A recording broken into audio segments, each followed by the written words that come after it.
পিঠাপুলি বাঙালি জাতির ঐতিহ্য। শীতকালে বাঙালির পিঠা ছাড়া একেবারেই বেমানান। আমাদের আদি সংস্কৃতির অপরিহার্য অংশ পিঠা।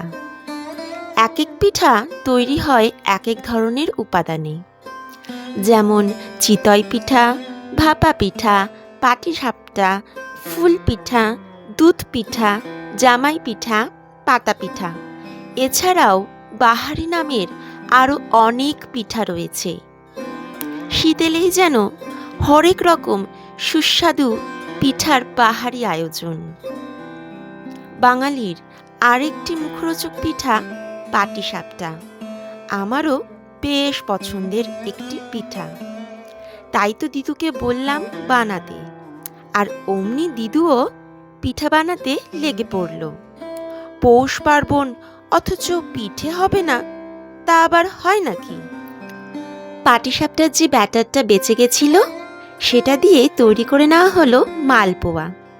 আমারও বেশ ভাল লাগে মালপোয়া, তাই তো দিদাকে আবদার করলাম। অমনি দিদাও চটপট বানিয়ে দিল।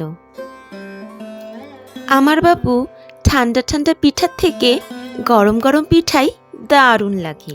মূলত ক্ষীরের পাটিসাপটাই আমার বেশি পছন্দের, কিন্তু দিদু এখানে নারকেল কোড়াতে বলল দাদুকে, তাই দাদু নারকেল কোড়াচ্ছিল। হয়তো পাটিসাপটাই বানাবে, নারকেলের পাটিসাপটা। আচ্ছা, তোমাদের কোন পাটিসাপটাটা ভাল লাগে? ক্ষীরের পাটিসাপটা না নারকেলের পাটিসাপটা? আমাকে অবশ্যই জানিও কিন্তু। এবারে দিদু চিতই পিঠা তৈরি করার জন্য ব্যাটারটা তৈরি করে নিচ্ছে। শীতের দুপুরে ছাদে রোদ পোহাতে পোহাতে আমি আর দিদু গল্প করছিলাম। হঠাৎই আমি বলে উঠলাম, দিদু এবারে পিঠাপুলি করবা না?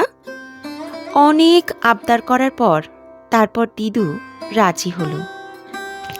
বাড়িতে থাকা কিছু উপাদান দিয়ে দিদু এই পিঠেপুলিগুলো বানিয়েছে, আর বিশ্বাস করো খেতে দারুণ হয়েছে।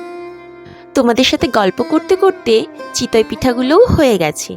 এবারে এই চিতই পিঠাগুলো দুধে ভেজানো হবে। তো আগে থেকেই দিদু গুড় আর দুধ দুটোকে একসাথে ফোটাতে বসিয়ে দিয়েছিল।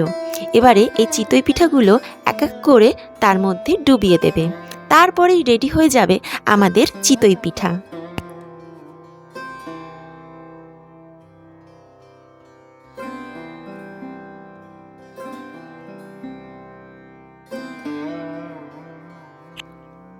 তোমাদেরকে দেখাবো বলে আমি প্লেটে এই পিঠেগুলোকে সাজিয়ে নিয়েছি। কেমন লাগছে বলো? চলো আজকের জন্য টাটা। খুব শিগগিরই দেখা হচ্ছে নতুন একটা ভিডিওর সাথে। Bye bye.